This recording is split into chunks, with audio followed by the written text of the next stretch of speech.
Hello guys, welcome back to the vlog. Hope you are doing well. So बहुत सारे students और लोग पूछते हैं मुझसे कि काइंडली आप वीडियो बनाएं, चाइना में एक्सपेंसेस कितने होते हैं। तो लास्ट ईयर मैंने वीडियो बनाई थी और उसमें मैंने खैर आप लोगों को सुपरमार्केट विज़िट कराया था। वहाँ पे मैंने प्राइसेस भी आप लोगों को दिखाए थे, तो वो भी आप लोग देख सकते हैं, क्योंकि लास्ट ईयर की बनिस्बत इस ईयर में प्राइसेस में कोई चेंजेस नहीं आई, वही प्राइसेस अभी भी हैं। तो चाइना में इन्फ्लेशन नहीं है, तो ये एक बहुत ही ज़बरदस्त बेनिफिट है। बाकी मैं आप लोगों को बताता हूँ, शुरू में सारे प्राइसेस में जो कोट करूँगा वो चाइनीज़ करेंसी में होंगे, तो आप लोग फिर अपने हिसाब से इसको कन्वर्ट कर सकते हैं अपने करेंसी की मुनासिबत से। अगर आप स्टूडेंट हैं और आप यूनिवर्सिटी आते हैं, तो वो तो यूनिवर्सिटी आपको शुरू में ही बता देती है, इन्फॉर्मेशन आपको मिलती है कि आपके मंथली एक्सपेंस, ये जो आपके ख़र्चे होंगे, यानी ट्यूशन फ़ी, डॉम और ये सारी चीज़ें जो होती हैं अकोमोडेशन की, वो तो आपको पहले से ही पता होती है।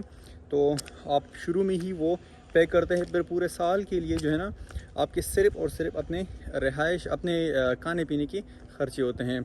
तो मैं खाने पीने के ख़र्चे ही शुरू में आप लोगों को बताता हूँ।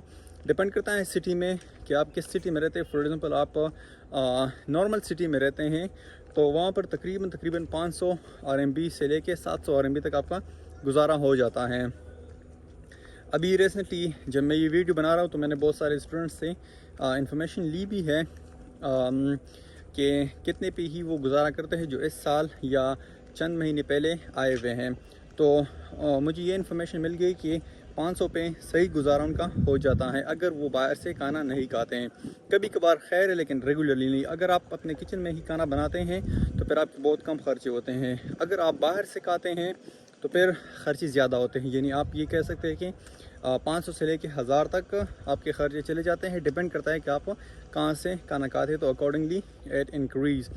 फॉर एग्ज़ाम्पल, अगर आप मुस्लिम रेस्टोरेंट से खाना खाते हैं तो एक मील आपको तकरीबन 10 से लेके 15 RMB तक पड़ जाता है, तो उस हिसाब से फिर आप देख सकते हैं। और अगर आप शॉपिंग करते हैं, तो शॉपिंग अगर आप ऑनलाइन करते हैं तो फिर भी आपके तकरीबन खर्चे बहुत ही कम हो जाते हैं, इतने ज़्यादा नहीं होते हैं। अदरवाइज़ अगर आप बाहर मॉल्स वगैरह से चीज़ें लेते हैं तो वहाँ पर तो एक्सट्रीमली एक्सपेंसिव होती है चीज़ें, और वो बहुत ही कॉस्टली आपको पड़ जाती हैं। अगर आप स्टूडेंट है और आप यूनिवर्सिटी के अंदर नहीं रहते हैं, बाहर आप अपार्टमेंट लेना चाहते हैं, तो नॉर्मल सिटीज़ की मैं बात करूँ तो तकरीबन आपको नॉर्मल से एरिया में तकरीबन 1500 RMB तक अपार्टमेंट मिल जाता है। अगर एरिया डाउनटाउन हो या इस तरह का हो, तो वहाँ पे प्राइसेस बहुत ज़्यादा महंगी होती हैं, 4000 5000 से भी ऊपर होती हैं।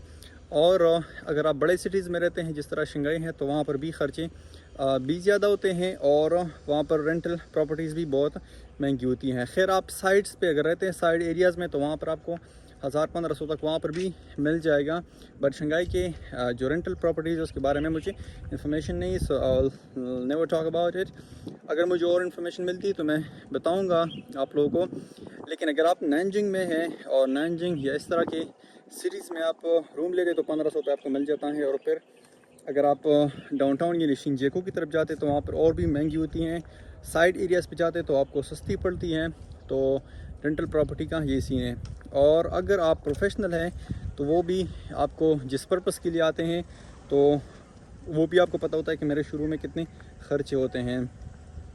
अदरवाइज़ जो खाने पीने के खर्चे हैं वो तो मैंने आपको शुरू में बता दिया। अगर आप नॉर्मल सिटीज़ में रहते हैं तो तकरीबन 500 से लेके 700 के दरमियान आपके नॉर्मल गुजारा हो जाता है। अगर आप ज़्यादा खर्च करना चाहते हैं तो फिर 1000 से अबव हो जाते हैं। अगर आप ये 500 से 1000 के दरमियान भी आप मैनेज करते हैं, तो बड़े ज़बरदस्त तरीके से आपके खर्चे मैनेज हो सकते हैं। Thank you so much guys. If you have any other query, you can just write down. Thank you.